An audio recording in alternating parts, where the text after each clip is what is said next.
Now, moving on to our next panel, here comes the poll. Request you all once again to participate.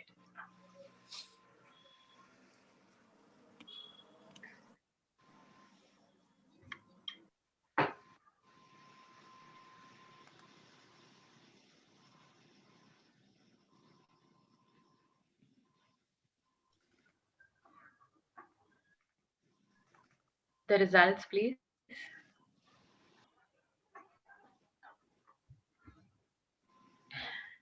88%. Sure. Our third topic, challenges and caregivers during COVID and beyond. Our moderator for this panel is Ms. Sutapa Biswas from Kolkata.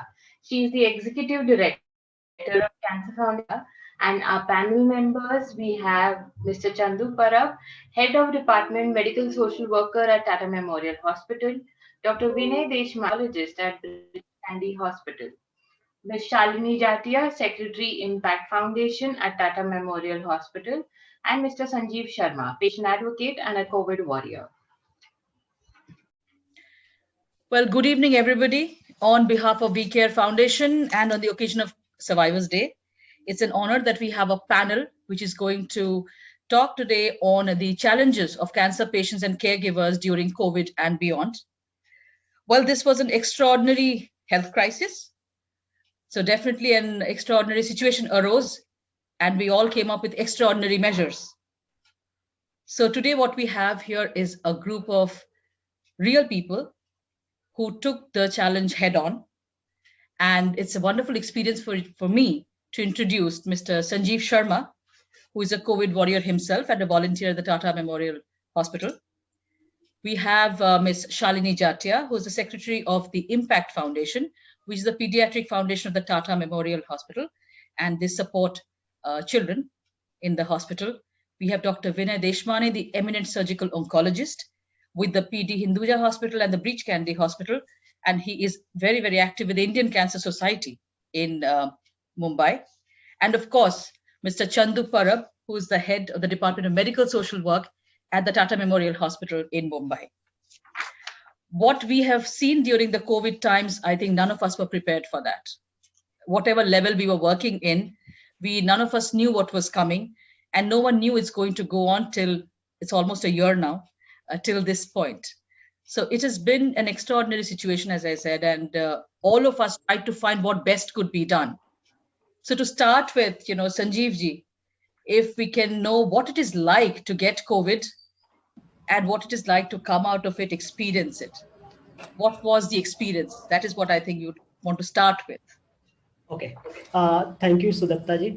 Actually, सबसे पहले अगर हम बोले Covid, तो जब हम Covid के लिए शुरुआत हुआ था और टाटा मेमोरियल में एज ए वॉलंटियर काम करने के लिए जा रहे थे, सो माइंड में ऐसा था कि मुझे तो कोविड हो ही नहीं सकता है, सो एंड होगा भी तो पता नहीं चलेगा.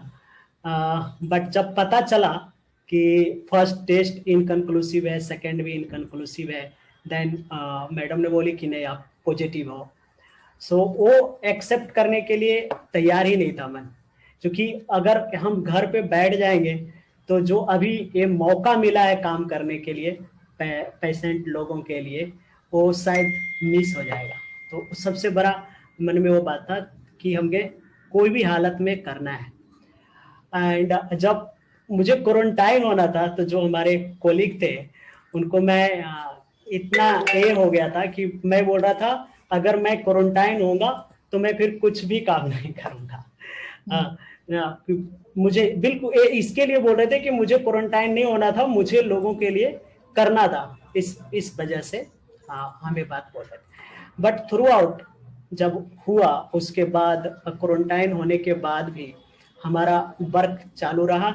एंड हम ये बोल सकते हैं कि कुछ चीज़ें जो फिजिकली लग रहा था करेंगे, वो हम फिजिकली नहीं करके फिर हम ऑनलाइन, जैसे जूम कॉल है एंड फोन कॉल, फिर ऐसा लगा कि नहीं आप कहीं पे नहीं प्रेजेंट रह के भी आप बहुत सारे काम कर सकते हो.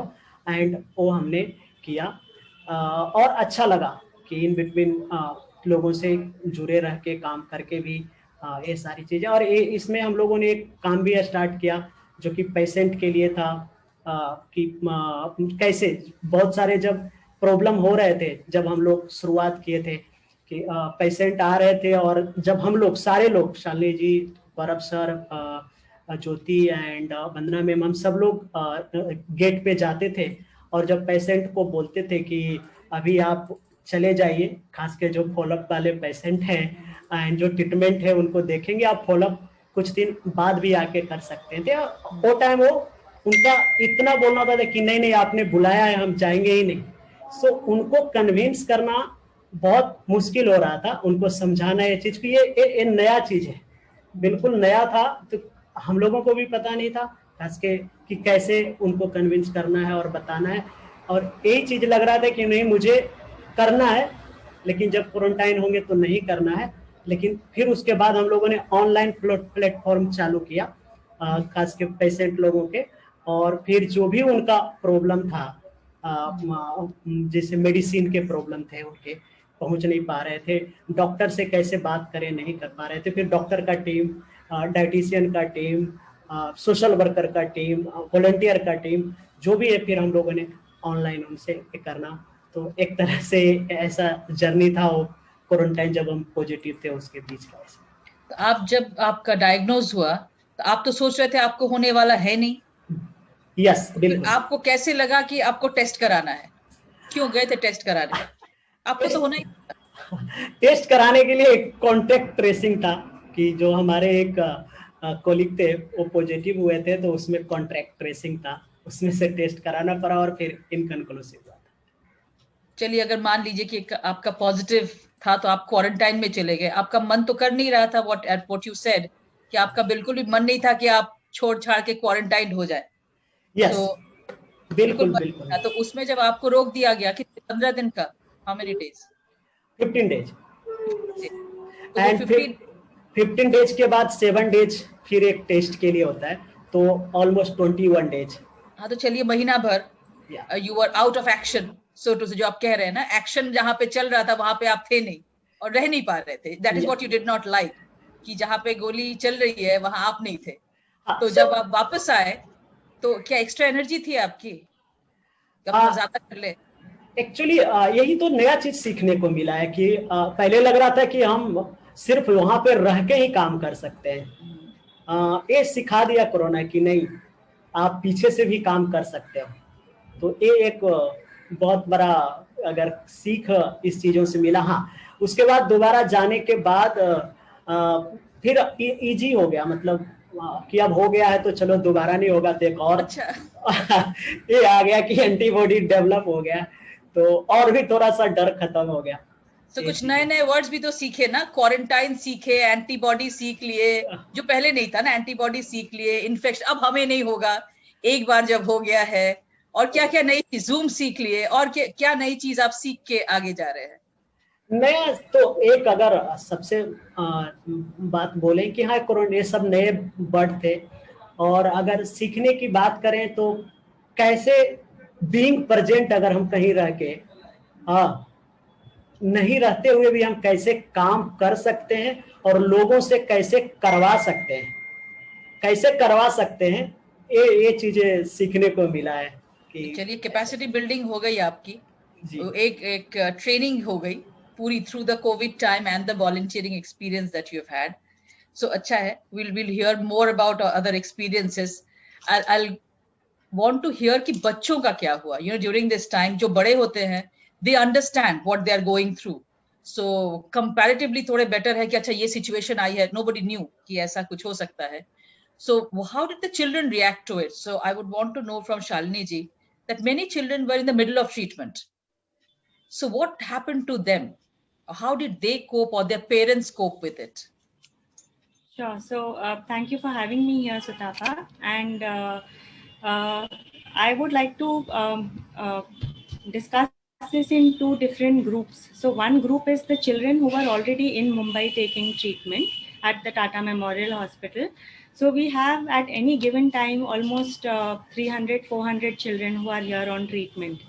And all these children are staying in accommodation centers which are provided by the hospital. Some are free, some are subsidized, and some are paid for. So initially when COVID came in March, the first situation was one of extreme panic.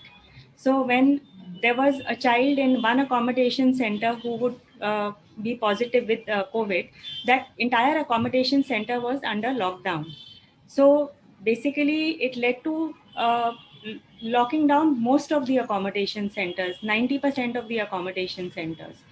And there were some accommodation centers where children were in cubicles. So if suppose there was one child who had COVID, we could still manage the other children in the other cubicles. But most of the accommodation centers are dormitory style, where if you have one child who's had COVID, so then 12, 15 on that floor will all have to be quarantined. They will all have to be tested. They will all, their parents have to be tested. And this was the situation for the first couple of months. And in that, what we did is, what the hospital in fact did is that we asked all children to stop coming to the hospital, and we were staggering the appointments. So children who were on chemotherapy, making sure that the center is not under lockdown, they were being called for their specific appointments. Children who needed any emergency help were being called. Their transport was being arranged by the hospital, and most of the children were being asked to stay back at the accommodation centers. And here at the hospital also, we had a separate ward made just for COVID positive patients. And we were allowing the parents to stay back with the children. So even that management was happening simultaneously. Now, while this was happening, the biggest challenge was, apart from treatment, the food. That if the accommodation centers are under lockdown, how do we provide food to all the centers? How do we provide food to the children in the hospital? Here, all the NGOs have played a fabulous, wonderful role for us. So they were not just helping the children and their parents, but they were also helping the staff of the hospital, the security of the hospital, and NGOs have gone out of their way to make sure that nobody remains hungry during these months. Then all the protective gear that we needed, the PPEs, the masks, the sanitizers, again, a lot of help has come not from the government, but also from the NGO space. So all our corporate partners have reached out, all the NGOs have reached out, and they have been very, very helpful in making sure that we get all the equipments that we need in order to provide quality care to all the patients, to all the relatives, to make sure that they are, wearing masks, they are managing their hand sanitization. And also, we've had a separate fever OPD made in the hospital for patients who are coming in who had to be screened for COVID. Even there, we needed a lot of extra hands. So again, there we've had support from volunteers across and from NGOs across. So the first few months was about this. Now, the second group of children who were due for their, treatment and who were not able to travel because of the lockdown imposed by the government, that had been very challenging for us initially, because that led to a lot of children not reaching the hospital on time. It led to delays in them getting treatment. And in fact, we were collecting data all these months, and what we realized at the end of 2020 was that it has led to a lot of children abandoning treatment. It has led to a lot of children coming late, new cases coming in late. It has also led to children who've gone for short breaks who have not come back at all. So we are still figuring out the exact numbers, but it has been challenging and trying, and the numbers have not been as they were the years previous to the pandemic. So that. How did the children react to it? What was the children wearing masks, using sanitizers? These are new for the children. For adults, it is difficult. But I was just thinking, how did the children cope with it? What has been your experience with kids, So it's been difficult to do social distancing in the hospital because of the sheer numbers. However, everybody has been advised to use masks. Children have been very happy wearing masks. And we've had a lot of NGOs who's provided us with masks with all these, characters made on them and all these different colors. So this has led to children being very happy about wearing the mask. And hand sanitizers also, they've been very happy to use. So we've had corporates giving us those big and small bottles, and everybody's been, using it liberally, and everybody has it. So we've given ample stocks to all the families. So that hasn't been issue for us. It's worked very well. But those in the middle of treatment, did they have to go back? I mean, they vacated the hospital. What happened to those in the middle of treatment? So on an average, a child needs to be in Mumbai for a period of almost 6 months to 1.5 years for cancer treatment. And all the children who were here, we made sure that they are all continuing with treatment. And even the new cases who would have ideally come in March, April, and May, they did not come that quarter. But after June, July, everyone started coming in. And today, where we stand, our numbers are all back to almost normal, even with the old cases and even with the new cases. Did they use the telecounseling? Did the parents who went back to their hometowns, did you find them using that? Absolutely. So we, in fact, had launched this system of teleconsulting in Tata Memorial Hospital, and that has worked very well. And there are a whole lot of families who have been emailing us, calling us, and scheduling their appointments. And we making sure that they don't have to travel all the way for their follow-ups. We've been making sure that if they can manage their blood test there and share the reports with us, we've been able to consult with them over the phone. So yes, it's been a real boon for us to have this teleconsulting facility by the hospital. Any child you can think of at this moment, if you talk of corona experience? So any child with any particular experience you want to share? So I cannot really think of a specific case, but yes, we've had a lot of children who have been held up in the villages. We just today in the morning, one of my colleagues was sharing with us that she had a teleconsulting with a child, and the child was happily sitting in the fields, and she could see the fresh fields at the back, and the child was smiling and hadn't come, was due for an appointment. But the parents were given a consult over the phone, and they've been advised the way forward. So children are very happy meeting their doctors online and talking to them. So that happens in the teleconsulting. The patients are always there, but the parents have been very good with WhatsApp, and they've all been sharing their reports on WhatsApp. And we've been doing a lot of follow-up with the data that they are providing, the reports they are providing on WhatsApp. So that's helped us a lot in tracking our families also. Wonderful. In terms of impact, the work that your organization does, what I want to know is all the volunteers who you have. What is it, the new things that they have learned? What is it that they're taking back from COVID? As Sanjeev ji said, that the learning of working virtual, working with in this setup is a new thing for him. So your volunteers, what is it that they've learned new, and what do they carry forward with them in the coming years? So in fact, in the last couple of months, we really missed our NGO partners and volunteers physically being present at the hospital, because we've restricted just the employees to be here. Just very few NGO representatives have been here who have been providing us with essential services. But they've all been absolutely involved and helping us from their homes. So like, helping us with all the material that we've required, even the food that I mentioned, even all these, protective gears, making sure that the deliveries are done on time.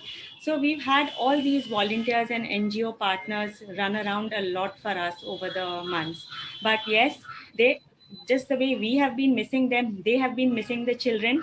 And every now and then they reach back to us that when can we start coming back to the hospital and volunteering. So we have started, with some volunteers coming in, and hopefully in another few months, everyone will be back to the hospital, and the children will have all their activities again. I think that's the best part of working with children. They add more life to us. It is, I think, very, very satisfying to work with children, seeing them smile. Yes. I think that way, I think your organization has an edge over others. Working with children, I think, is a blessing. So wonderful. I mean, I hope that, good work is done in the coming years.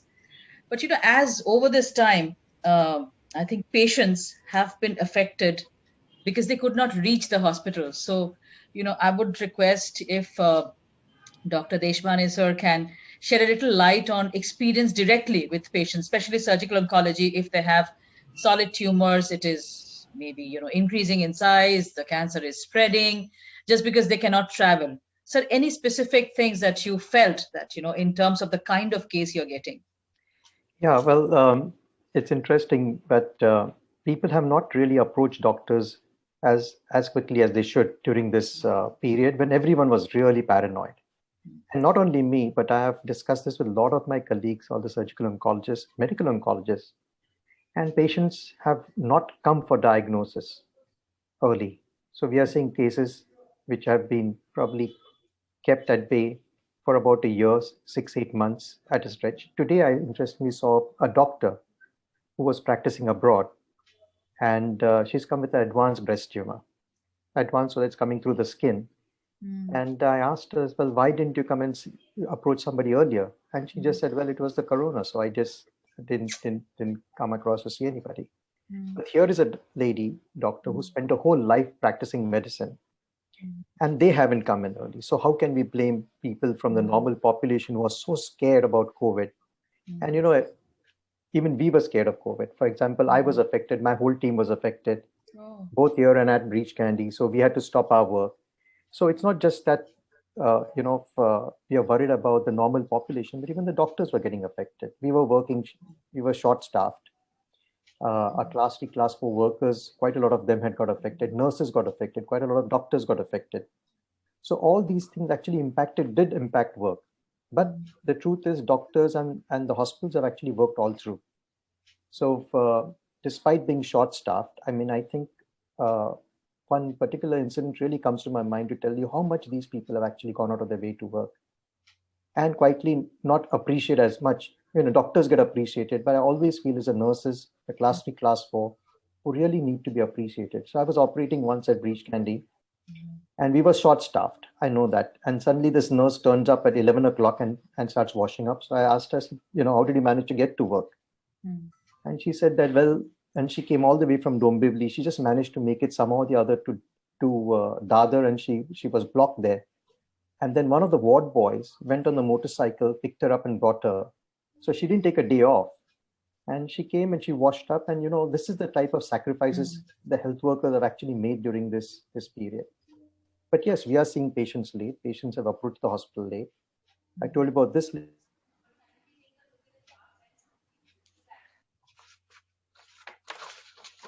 That's huge. And she's another one who didn't come in because of COVID. We have patients whose chemotherapy was interrupted. They stopped going to the hospital for chemotherapy. There's one patient who I know who stopped her radiation therapy. And now we are talking about not people who don't have access to treatment. The people who are well off, upper middle class people. This has happened to them. So you can just imagine how it's played down in the lower ranks. People who don't have access. It was so heartening to hear what Shalini was saying.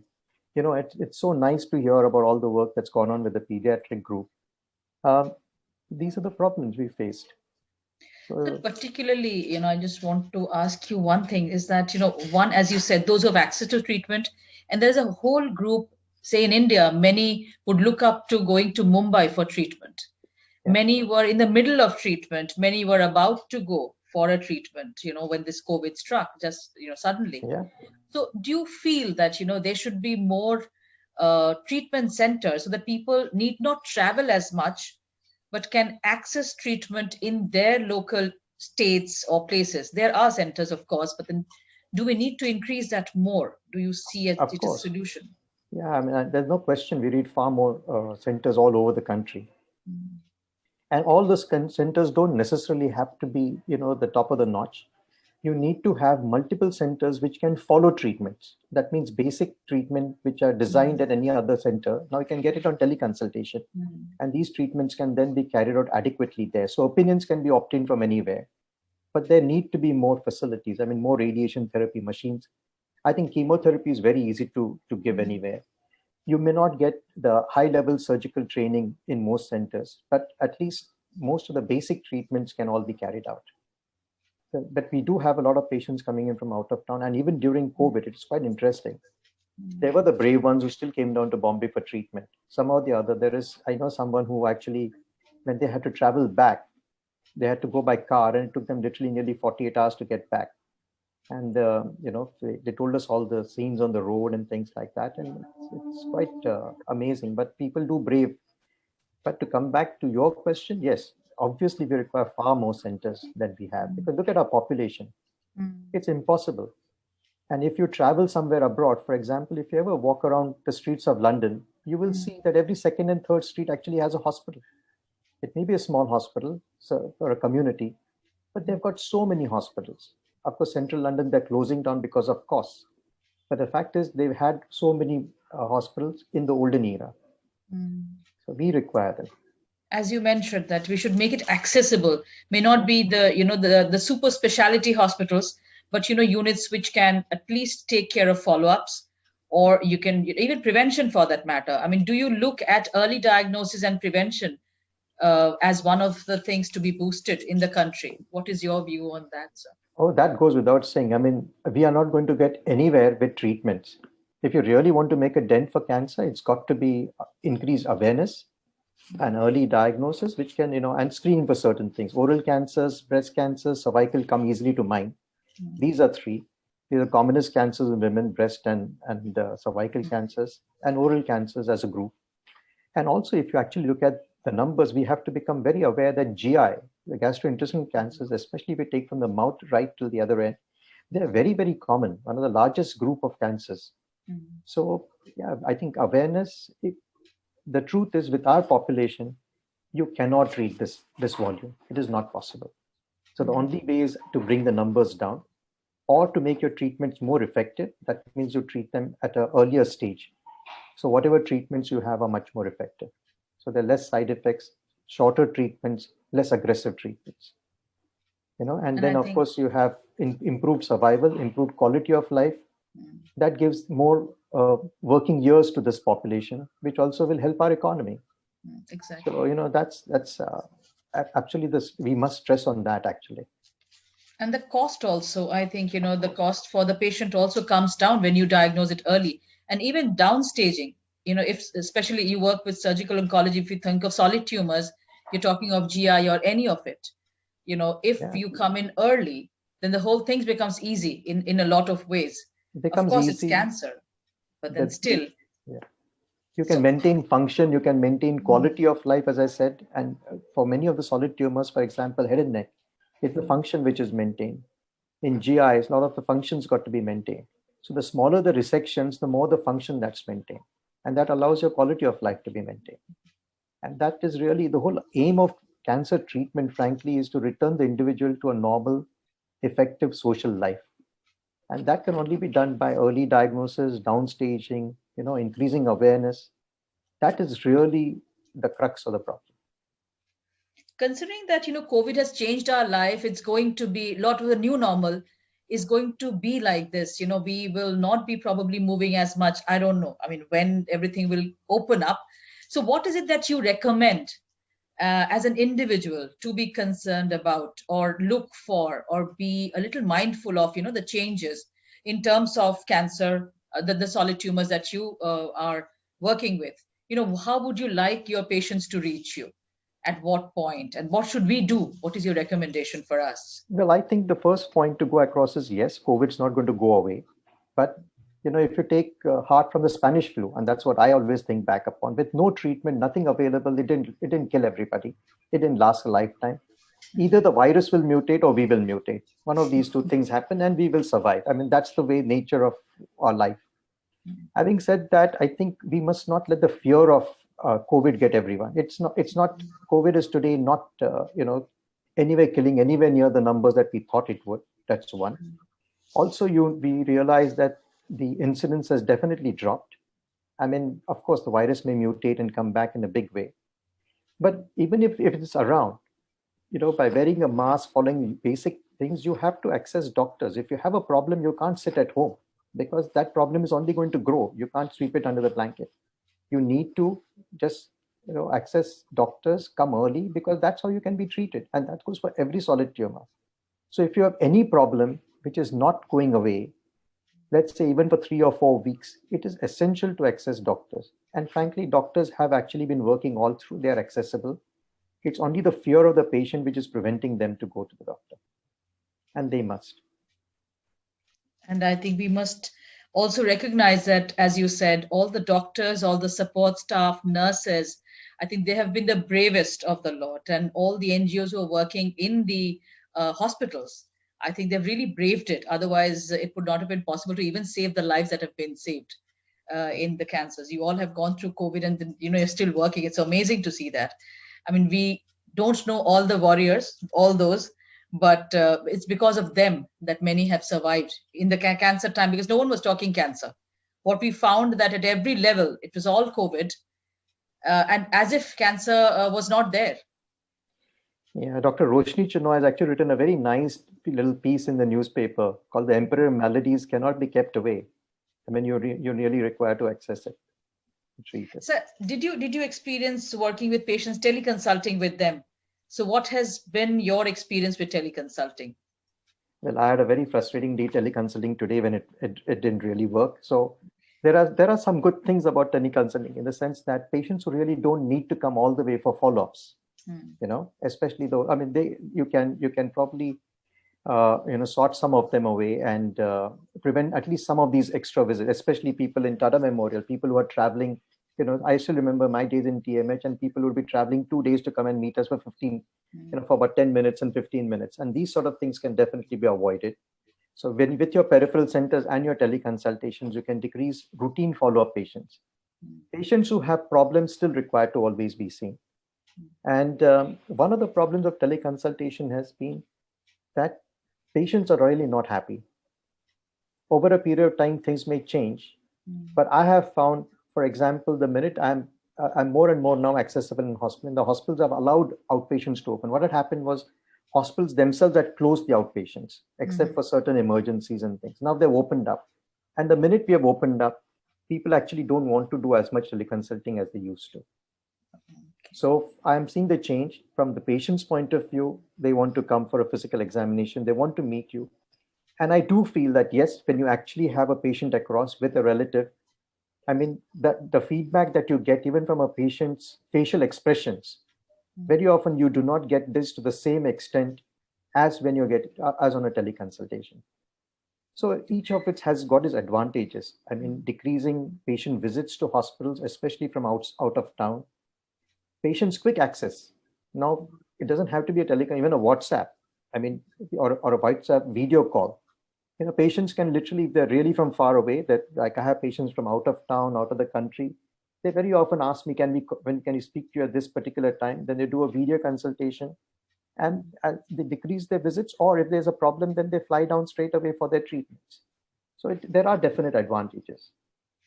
But if we talk of, teleconsultation being the future, partially, maybe not for surgery, but generally for all consultation purposes, is it going to be valid or legal as a process of diagnosis or consultation?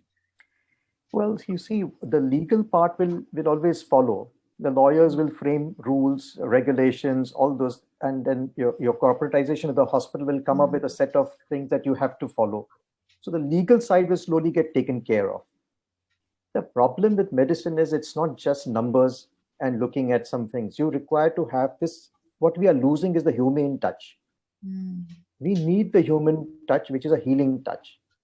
That is why this old thought process of bedside manners, how you speak to patients, the healing touch of a doctor.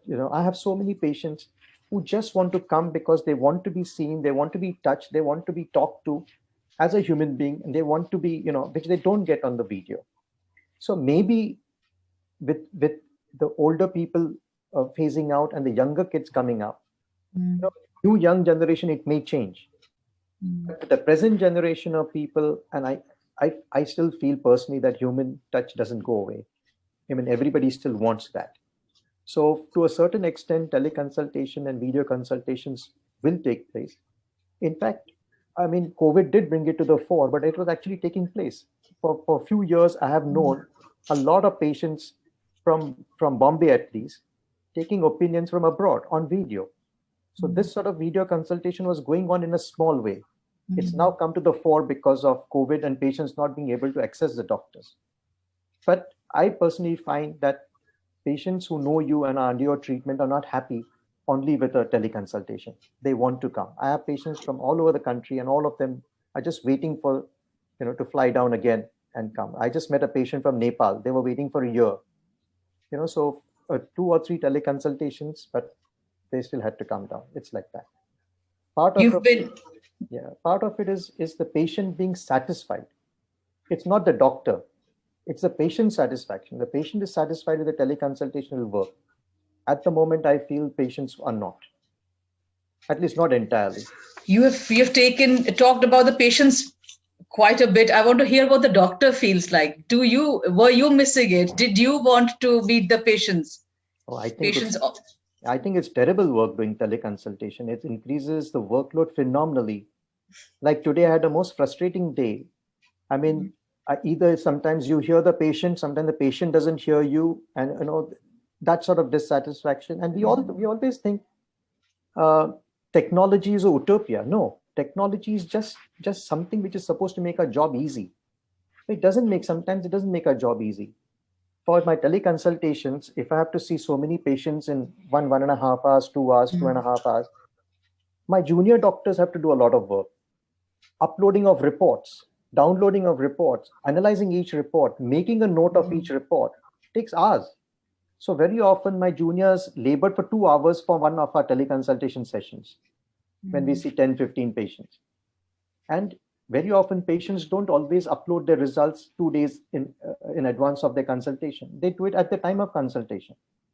So suddenly you're consulting, you're downloading reports, you're analyzing reports. It's not as easy as just looking at a report on the paper.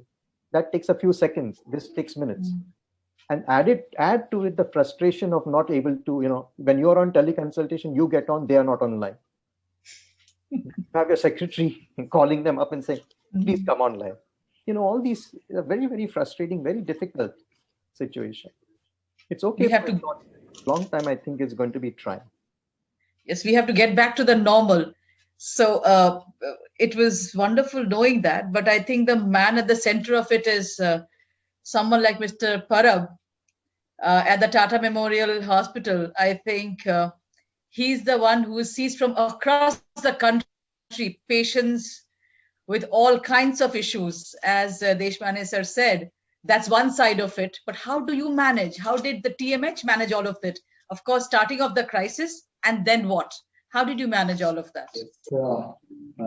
Sanju ने एक बताया पहले कि हम road पे कैसे काम कर रहे थे, तो हमारे डॉक्टर बड़वे सर से लेके प्रमेश सर तक सब लोग गेट पे हम काम करते थे. एटलीस्ट 2 वीक्स हमने बाहर काउंटर लगाए थे. हमने बाजू में एक पेंडोल रखा था. जो सिर्फ फॉलोअप के पेशेंट है उनको उसी पेंडोल में चेक करके इमीडिएट वापस भेजते थे. जो रेगुलर ट्रीटमेंट वाले पेशेंट है, जो न्यू पेशेंट्स है, उसको अंदर ओपीडी में उनका स्क्रीनिंग वगैरह सब होता था. तो ये 2 हफ्ता सब हमारा उधर ही काम था कि काउंटर में उधर रह के कुछ इश्यूज आ गया, सब सोशल वर्कर उधर ही मिलेगा, डॉक्टर्स उधर ही मिलेंगे, रेडियोथेरेपिस्ट उधर ही मिलेंगे, और वो फटाफट सब डिसीजन लेके हम सब काम जितना जल्दी हो सके उनको वापस भेजने की हम कोशिश करते थे. तो वो 15 दिन काम चलने के बाद मुझे और एक चीज का बहुत बड़ा डर था कि मेरा जो गेस्ट हाउस है जहाँ जो हमारे अंदर है, जो हमारा बांद्रा में बोर्जेस होम करके, तो वहाँ अराउंड 250 से 300 तक लोग रहते थे. उसमें पेशेंट अराउंड 100 पेशेंट्स और उसके केयर गिवर्स. तो अगर वहाँ कोविड आ गया तो मैं बोला बहुत प्रॉब्लम हो जाएगा हमें सब मैनेज करने में. तो ये डर मुझे बहुत था. मैंने बहुत लोगों को बोला कि लेकिन हम कुछ कर नहीं सकते थे कि हम क्या करेंगे अगर वहाँ कुछ रोक भी नहीं सकते कि आप इधर. तो भी हमने टेम्पररी वहाँ ये किया था, आने जाने के लिए रिस्ट्रिक्शंस लगाए थे. जो काम है वही आएगा, और जो नहीं होना चाहिए था वो हो गया. रात को एक दिन मुझे 1:30 बजे कॉल आया डॉक्टर का कि बोर्जेस होम का एक पेशेंट पॉजिटिव आया है, तो उसके आजू बाजू वाले उनको क्वारंटाइन करना है. वो बोले उनको अभी वहाँ जो एक सुपरिटेंडेंट लड़का था वो भी यंग था, 40 साल का, उसको भी उतना एक्सपीरियंस नहीं था. और मैं उसके साथ शालिनी हमारे साथ जुड़ गई, बाद में डॉक्टर जुड़ गए. तो हमने रात को मुझे जब 1:30 बजे कॉल आया तो मैंने बोला ठीक है, मैं शिफ्टिंग के लिए चेक करता हूँ। बाद में मैंने वो लड़के को कॉल किया, तो वो कल्याण में रहता था। वो बोला ठीक है सर, अभी तो सब सोए होंगे, हम सुबह 6 बजे जैसे उठेंगे तुरंत उसको शिफ्ट करेंगे। तो हमारे पास हमारे लग से एक हमारा जो रिनोवेशन चल रहा था वो फ्लोर खाली था, जहाँ हमारा सब काम हो चुका था, लेकिन बीएमसी ने परमिशन नहीं दी थी, इसलिए हमने चालू नहीं किया था। तो हमने पूछा हमारे पास जगह किधर है उस लड़के को कि क्या शिफ्टिंग के लिए, तो उन्होंने बोला सर हमारे पास 10 रूम है, कुछ इश्यू नहीं है, हम उनको उधर शिफ्ट करेंगे। तो हमने शुरू कर दिया। बाद में हमारे रोज यही फोन का इस रूम में, और होता कैसा था, जो हमारा शेयरिंग जो रूम थे, तो एक पेशेंट कोविड आता है तो उसके आजू में और 3 रूम थे, तो हर एक रूम में 2, 3 या 4 पेशेंट रहते थे। तो अगर 3-3 भी पकड़ते तो 12 लोगों को क्वारंटाइन करना पड़ता था, 12 पेशेंट, उसके 2-2 अटेंडेंस। तो उनके लिए फिर जगह ढूंढो, कैसे एडजस्ट करेंगे, क्या करेंगे, उनका रास्ता क्लोज करो, इतना टेरिबल सब वो चल रहा था। घर में रहना भी मुझे मुश्किल था, क्योंकि बार बार इतने फोन कॉल्स आते थे मुझे। मिसेज बोलते पापा घर में मत पड़, तो हॉस्पिटल में जाओ, उधर ही कुछ करना है वो करो, क्योंकि इतने कॉल से उधर रहना अच्छा है कि हम डिसीजन फटाफट ले सकते थे। शालिनी और हम इन सब लोगों ने ग्रुप बनाया था। खाने के लिए हमने सब वहां बंद कर दिया था आने जाने के लिए। तो खाने के लिए वहां से लिस्ट बनती थी, किसको पेशेंट को बुलाना है, किसको पेशेंट को नहीं बुलाना है, क्या करना है। पेशेंट तो बोलते थे नहीं हमारा ये प्रॉब्लम है, हमको जाना है, हमको इधर दिखाना है। तो ये वो पहले 2-3 महीने इतने इसमें गए ये बोर्जेस मैनेज करने में, पूछो मत कि कैसे मैनेज किया। अभी सरप्राइज होते हैं कि इतना टीम, क्योंकि 2-3 महीने तक कुछ चालू नहीं हुआ था। तो कुछ लोग एम्बुलेंस करके चले गए, लेकिन सब लोगों को इतना आसान नहीं था एम्बुलेंस से जाना। तो जैसे लोग थोड़े थोड़े निकलने लगे, वैसे हमें स्पेस होने लगी। तो उस हिसाब से हमने बाद में हमारे जो पेशेंट हम भेजते थे, हमारे जो हमारा वर्ली में हमको एक जगह मिली थी जहां हम पेशेंट क्वारंटाइन पे जो कोविड पेशेंट है वहां शिफ्ट करते थे। वो वापस आने के बाद उनको क्वारंटाइन करना पड़ता था। उन बोर्जेस में हमने 3 फ्लोर वैकेंट किए थे, एक कोविड पेशेंट के लिए, एक क्वारंटाइन करके रखा था, एक जो निगेटिव आते हैं उनको क्वारंटाइन के लिए एक फ्लोर बनाया था। तो ये सब अरेंजमेंट किया, और जैसे पेशेंट आते थे वैसे हर एक को मैसेज जाता था, चलो इसको एडजस्ट करो, इसको इधर डालो, उसको उधर डालो। तो ये चालू होने के बाद दूसरे इश्यूज हमारे हॉस्पिटल में आने लगे। जो पेशेंट हॉस्पिटल में भी हमने कोविड वार्ड बनाया था, हमारे जो सेमी प्राइवेट वार्ड थे उधर 4th और 5th फ्लोर हमने पूरा कोविड वार्ड उधर बना दिया था। जिनको थोड़े से ज्यादा कंडीशन सीरियस है उनको हम यहाँ रखते थे, जो एसिम्प्टोमेटिक है उनको हम वर्ली में भेजते थे। तो उनको होता ऐसा था कि जब पेशेंट पॉजिटिव होते हैं तो उसके केयर गिवर भी पॉजिटिव होते थे, और केयर गिवर अगर आजू बाजू में किधर रहने वाला है तो वहां के लोग उनको इधर नहीं छोड़ते थे। तो पेशेंट इधर अकेला है, उसके अकाउंट में पैसे भरने के लिए पैसे नहीं है, और हमारा हॉस्पिटल तो ट्रीटमेंट रुकवा नहीं सकता था, तो हमारी अकाउंट सब उनकी माइनस जाती थी। तो वो हमें काम शुरू हुआ कि उनका माइनस क्लियर करो, क्योंकि उसको मेडिसिन, हमारे फोन आते थे वार्ड में, आज 10 पेशेंट का इतना इतना माइनस है, तो वो पेशेंट से फोन से बात करो, हम किसको पैसे दे रहे, क्या दे रहे, वो सब पूछताछ करके हम उसको माइनस क्लियर करना है। क्यों हमारे सिस्टम अलग अलग है, तो अकाउंट से कांटेक्ट करो, आईटी डिपार्टमेंट से कांटेक्ट करो। उनको बोलते थे चलो बाबा स्मार्ट कार्ड हम माइनस नहीं कर क्लियर नहीं कर सकते, क्योंकि वो इंडिविजुअल अकाउंट है, तो वो ट्रस्ट अकाउंट में कन्वर्ट करके लो। हमने स्पेशल परमिशन लेके वो सब किया। बाद में हमारा हॉस्पिटल का फंड वंदना मैडम जैसे लोगों ने चेक दिए थे, और भी कुछ डोनर थे कि जिन्होंने हमको चेक देके रखे थे, तो वो चेक डालो, किसी का कितना माइनस है, उस हिसाब से मेरा डिपार्टमेंट का खुद का फंड था, तो वो एडजस्ट करो। उसके बाद उस टाइम न्यू पेशेंट नहीं आ रहे थे, तो जो पेशेंट टाटा में आजू बाजू में थे वो चले नहीं गए थे, तो डॉक्टर उनको बुला बुला के सर्जरी कर रहे थे, क्योंकि हमारी ओटी अवेलेबल थी। जिनको कुछ प्रॉब्लम नहीं है ऐसे पेशेंट को हम सर्जरी किया। अपने जो हमारे सर ने उस टाइम बताया था कि 500 सर्जरी हमने किया, तो ये सर्जरी ऐसे ही हुई। तो वो सर्जरी के लिए क्या होता था कि सब ट्रस्ट बंद थे, ट्रस्ट बंद होने की वजह से पैसे बाहर से मिलना मुश्किल हो गया था। तो हमें कुछ CSR फंड शालिनी मैडम ने दिए थे और किसी से आए थे, तो वो फंड से हमने सर्जरी वालों को प्रॉब्लम सॉल्व कर दी। हमने बोलते चलो सर्जरी कंज्यूमेबल के लिए क्या रिक्वायरमेंट है, 25,000 है, चलो हम देते हैं, तो उसका एटलीस्ट सर्जरी हो जाता था। उसके बाद दूसरे सपोर्ट से उसको पोस्ट सर्जरी हम केयर लेते थे।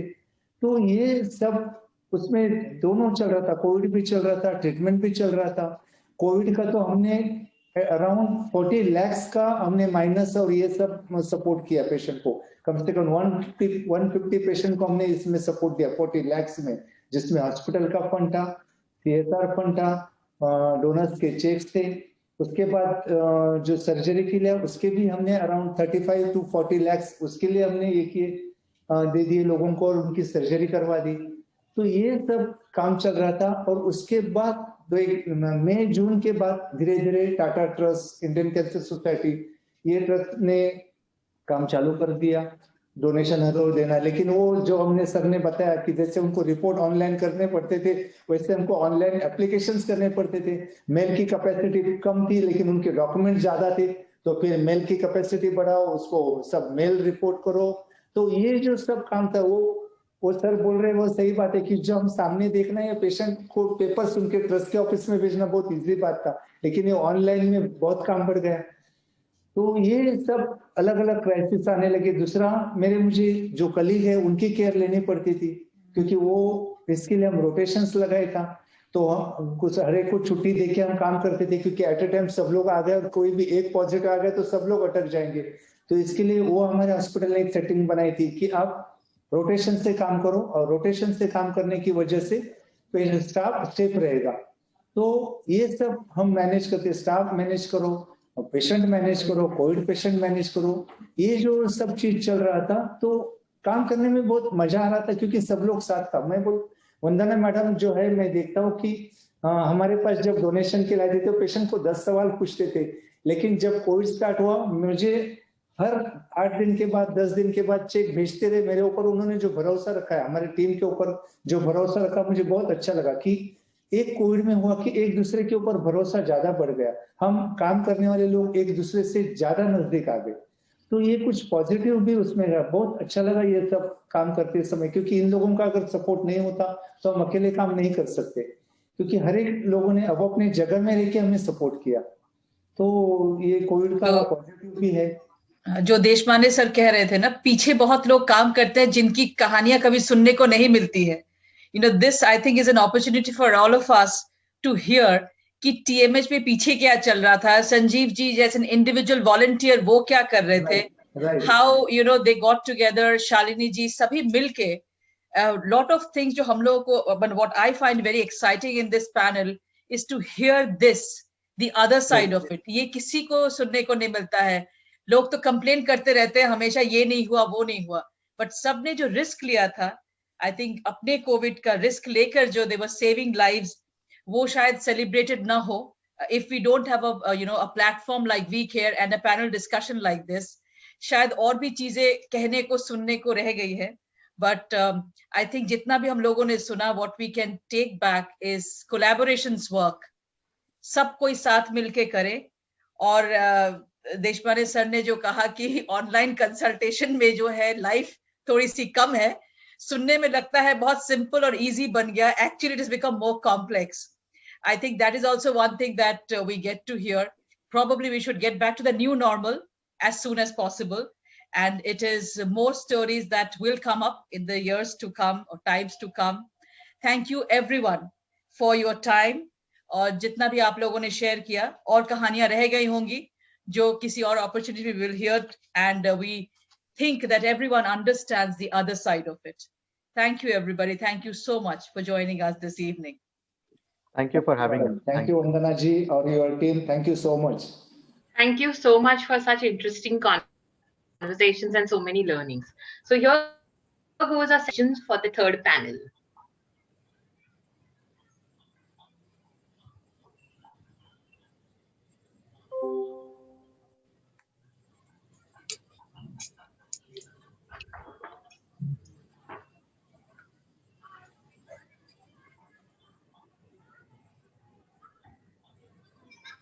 The results, please.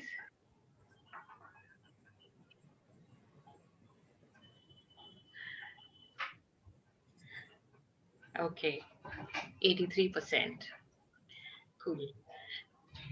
Sutapa Di, there are a few questions if you want to check with ask your panel. Yes, of course. I mean, it's thank you everyone for joining in. It is absolutely wonderful that we are together once again.